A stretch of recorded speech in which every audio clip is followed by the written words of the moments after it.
Hey, this is Cameron on the Busy Gardener channel. Today we're going to take a minute to check out my dad's backyard orchard and see the way that he does some stuff and some ideas you might be able to take from that. Let's get busy.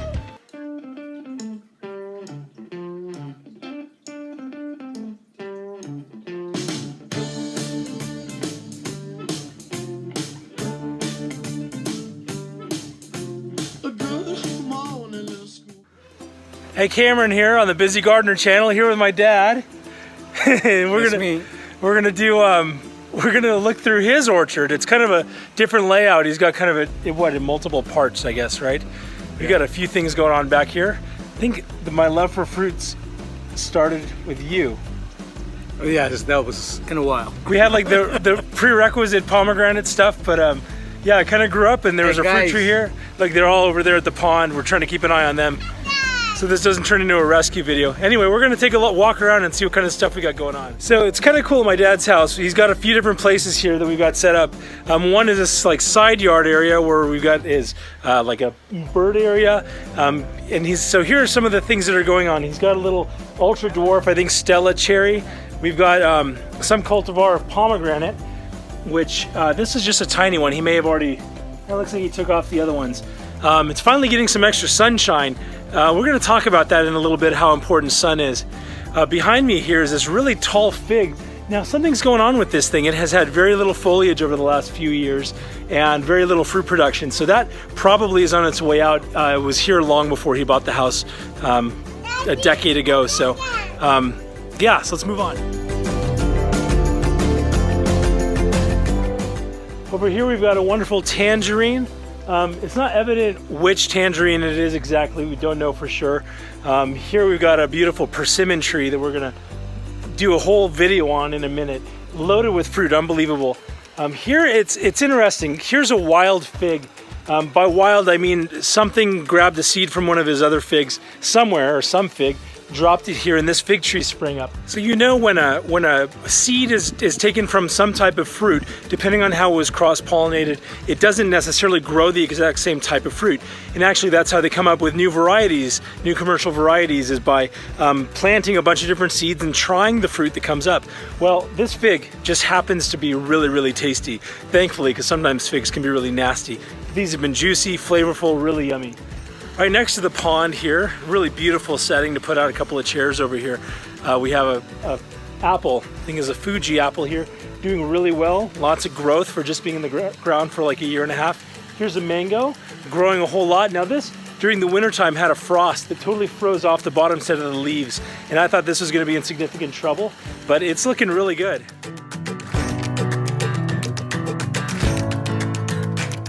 Behind me is a pomegranate. It's not clear what cultivar this one is, and actually that's true for a lot of the fruit trees that my dad has. Some of them were here fully established before he moved in. But really tasty, tastes kind of like my wonderful cultivar. The seeds are manageable, the flavor is really good, it's sweet. Good taste, also it's not just kind of a bland sweetness, it's really good and flavorful too. We got to come through and really cut some of the height off of this. And as you can see, it's loaded with fruit. The main reason I came over here today actually is to pick this thing clean. We're gonna make some pomegranate jelly, and I need a whole lot of pomegranate to juice. More than we're gonna be able to eat is on this tree, so just beautiful fruit. Okay, so we're here going through this pomegranate, and Evan over there just found something crazy. He just found this pomegranate. Look at that. On this side is the normal one, and on that side is one. I'm so curious to cut this thing open. Is this an albino? Is that a possible thing? This will give us some juice. Do you know what those are, Caleb? What, Daddy? Do you know what those are called? What? Pomegranates. Can you say pomegranate? Pomegranate. Yeah. Oh, that is a bowling.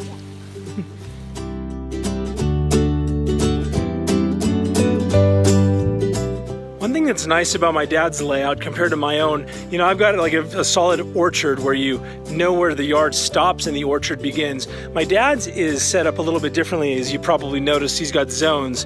Like back there is like the pomegranate and the pond, then you've got the line of trees, and over on the other side of that, are the small ones. So it's kind of nice. You come out and you've got just fruit trees all around.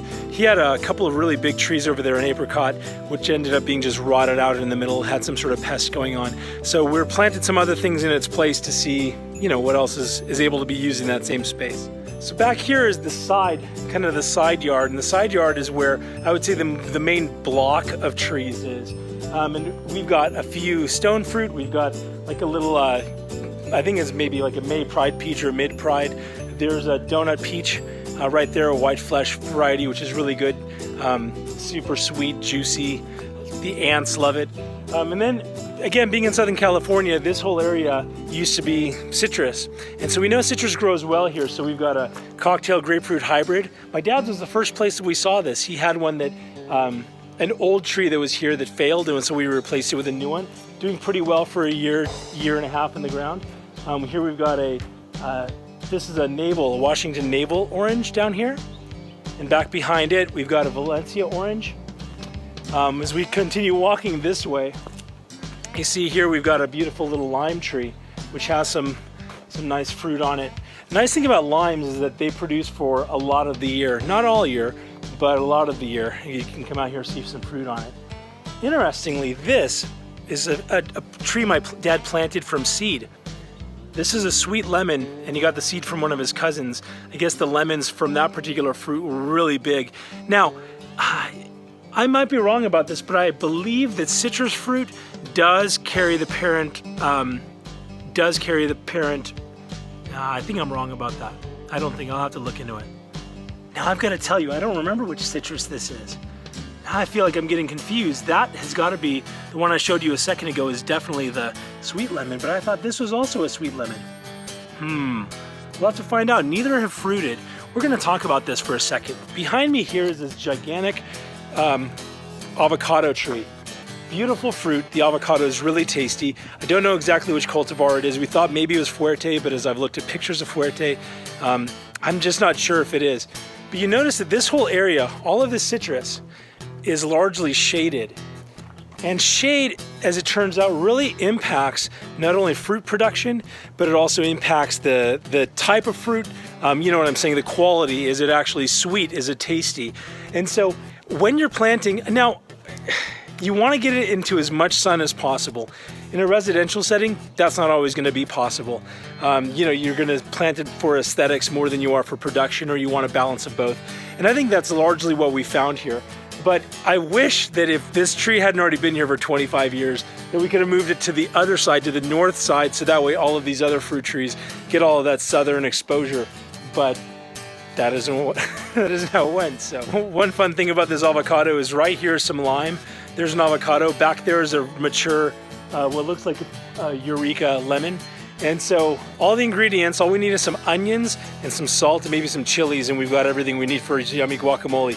Avocados are a healthy fat, right? That's what I tell myself when I make a whole thing of guacamole and eat it by myself. Over here we have a Santa Rosa plum. It doesn't say Santa Rosa, but it looks exactly like my Santa Rosa at my house. The fruit itself is like Santa Rosa, so I'm guessing that that's the case. Now, this is a really interesting experiment in pruning and adjusting a tree shape with pruning. This Santa Rosa just had two big, tall things that were going straight up. It had no real lateral branching. It had some fruit way up, but not a lot of the fruiting wood. And so when we came down is we cut the height down. And we've really encouraged over the last couple of seasons everything that's growing outward. And you see we're developing a pretty strong and solid canopy here.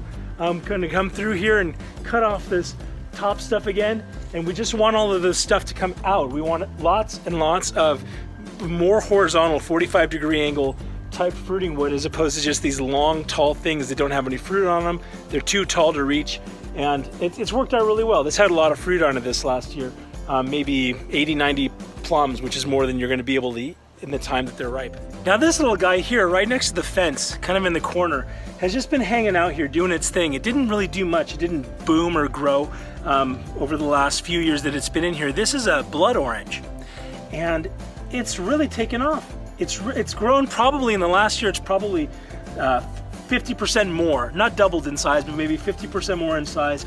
And it's really started to grow each season. And it actually has some fruit on it, some fruit that doesn't look like it's entirely mature yet. It's got a green blush on it yet. but excited to have this stuff come out. We cut one a while ago, and yeah, just straight up beautiful, yummy taste. It's starting to get some better sun exposure. My dad got rid of a couple of trees. So yeah, sun makes such a difference. So I was telling you a moment ago about how a random stray tree or a seed can go and end up somewhere and sprouts another tree, and you don't know how it turns out. Well, this is just a little chance seedling over here of an apricot tree. And we saw it springing up, and I saw the leaves. I said, that's an apricot out there. And so over the last season, it's really matured. It could really use a bit of pruning. It hasn't been pruned at all. It's not on any sort of special rootstock. And so my dad tried some of the fruit. I missed it while it was out here, but he said that it was actually really good. And so we're gonna leave this out here. We're gonna train it and see how that goes. So I'm anxious to try some the next season. But yeah, and it's just loaded with a lot of fruiting wood. You can see these, no, they're not quite spurs, but these buds over here look like we're gonna have a lot of opportunities to try this fruit next season. So my dad's got this beautiful front yard, huge big front yard, and it's lined with some trees. Over there he's got a mulberry.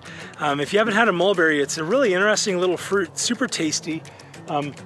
They stain your stuff though really easily. So if you were gonna, I wouldn't plant something like this over like a driveway or someplace where you're concerned about the staining happening. But the fruit itself is really tasty. The roots can also be a little bit invasive, and the height can get out of control. So be ready for some maintenance if you're gonna do that. And this here behind me is a loquat. Have you ever seen one of those? It almost looks like an apricot. In the inside it has a slippery type seed, and the fruit itself is kind of apricotish, but with more of a citrus tang. And this thing is just loaded. Can you see this? Look at these flowers. These flowers have this kind of fuzzy thing going on the outside of it.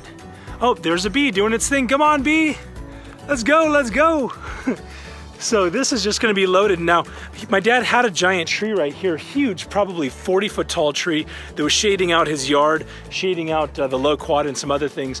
And so I'm excited to see what the additional sun exposure is gonna do for this. You see, this is the other side of where we were a minute ago. There's that fig, here's the pomegranate, there's the pond over there. And so, yeah, taking out those really tall shade trees do a lot for the fruit production. Hey, so Baba, which of these trees do you like the best, or which tree do you like the best in your backyard? Definitely, my favorite one is pomegranate. Yep. And peach. It's a donut peach. That thing's really tasty, and that's probably one of the, I don't know, it just puts a ton of fruit. You had so much fruit on there a couple of years ago that your branch broke. And that's correct. That's called being greedy. You see all the fruit, it just kills you. So, okay, now that's a prime example, because we had this discussion before, that thinning fruit can be a good thing, and that's one of the reasons. If the fruit is thinned, then there's less fruit to break the branch. Although, interestingly, the fruit itself was all good size. It was pretty good size. Yeah, so but I didn't have a heart to take all of them out.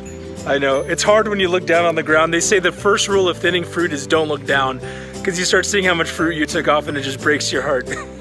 Well, thanks for letting me check this out. This is fun. As I said before, we're gonna cut these open right now. We're gonna see the moment of truth.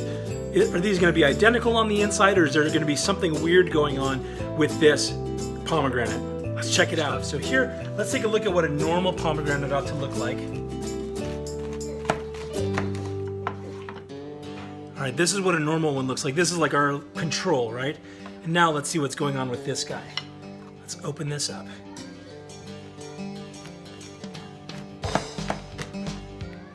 Oh, wow. Even though it's got this color on the outside, look at how beautiful the color is. Look at that deep, rich color. That usually means that this is more ripe, that it's got more flavor. The flavor is gonna be more developed, and oftentimes is also sweeter. What an interesting experiment. These were two totally different colors, and yet on the inside they look identical, and the one that was albino actually looked really good. So it appears there may have been something going on with the skin that didn't affect the insides. That's kind of neat to check out. I hope you've enjoyed this look. You know, it's always helpful for me to see how other people have done stuff. And even though this is on the Busy Gardener channel, being able to see another way, another expression of backyard orchard culture happening is always a lot of fun. And so it's always fun to come here, keep an eye on things that are going on at my dad's place, how they differ from my own stuff.